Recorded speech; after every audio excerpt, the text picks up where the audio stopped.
السلام علیکم ورحمۃ اللہ وبرکاتہ۔ میرے دوستو، مسجد کی تعمیر کرنے میں مسلمان کتنا بڑا پیسہ خرچ کر دیتے ہیں، لاکھوں کروڑوں روپیہ ایک مسجد کی تعمیر پہ لگا دیتے ہیں۔ مسجد کو مزین و مرصع کرنے میں 50 لاکھ روپے خرچ ہو جاتے ہیں۔ اس کی محراب اور منبر کو سجانے میں دور دور سے معمار لائے جاتے ہیں، راج مستری لائے جاتے ہیں، اور پھر اس کے اوپر لاکھوں روپے خرچ ہوتے ہیں۔ حالانکہ اسی مسجد اور منبر اور محراب کے پیچھے ایک ایسا غریب بھی ہے جس کی جوان بیٹیاں ہیں، جس کو رخصت کرنے کے لیے وہ رات دن تڑپتا ہے، فکر و افکار اور خیالات میں زندگی گزارتا ہے۔ اپنے ہاتھ پھیلانے کے لیے بھی اس کو شرمندگی محسوس ہوتی ہے۔ اسی مسجد کا امام بے انتہا غربتوں کا شکار ہے۔ اس کی جوان بیٹیاں ہیں یا جوان بہنیں ہیں، بیمار والدین ہیں، وہ خدمت کرنے کے لیے اس لائق نہیں ہوتا کہ وہ اپنی تنخواہوں سے ان کی ضرورتوں کو پورا کر دے۔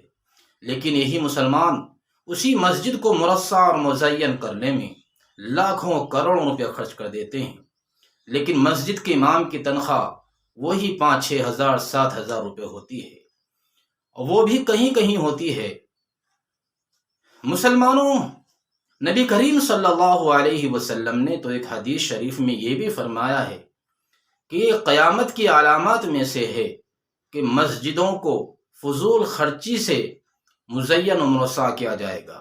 وَزُخْرُفَتِ الْمَسَاجِدُ، مسجدوں کو سجایا جائے گا، مسجدوں کو مزین و مرصع کیا جائے گا۔ حالانکہ مسجد کی اور نمازیوں کی صرف اتنی سی ضرورت ہے کہ سردی، برسات اور گرمی سے بچنے کے لیے ایک چھت ہو، اور چاروں طرف سے دیواریں ہوں جو بارش کے پانی، گرم ہواؤں اور ٹھنڈی ہواؤں سے حفاظت کر سکتی ہو۔ بقدر ضرورت اس کا ایسا فرش ہو۔ بہت زیادہ عالی شان مسجد تعمیر کرنا یہ بادشاہوں کا کام ہے، یا کسی بڑی ایسی تنظیم کا کام ہے جو صرف اپنی ذاتی مصارف سے ایسی مسجد کو تعمیر کر سکے۔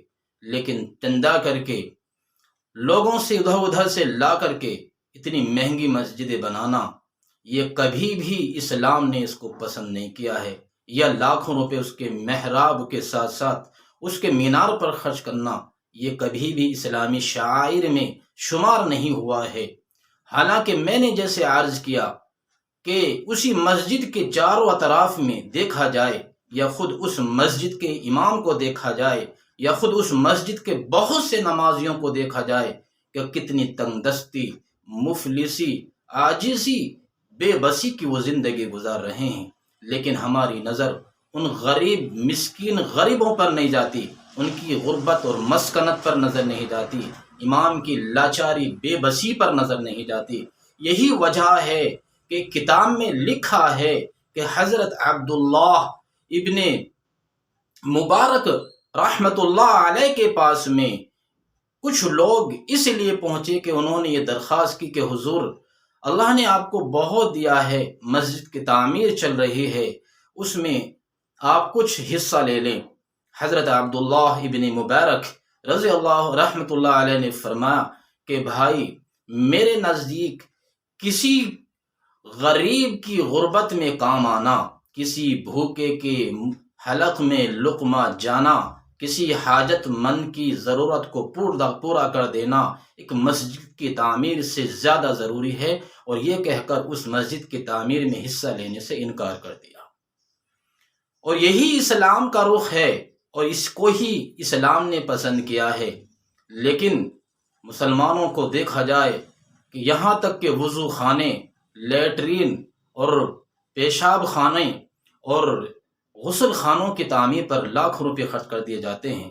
اس میں مہنگی مہنگی ٹنکیاں لگائی جاتی ہیں، فرش اور ٹائلز لگائی جاتی ہیں، لیکن اسی لیٹرین میں بیٹھنے والے نمازی کی غربت، مسکنت، بے بسی، عاجزی، لاچاری اور اس کی مجبوری پر ہماری نظر نہیں جاتی۔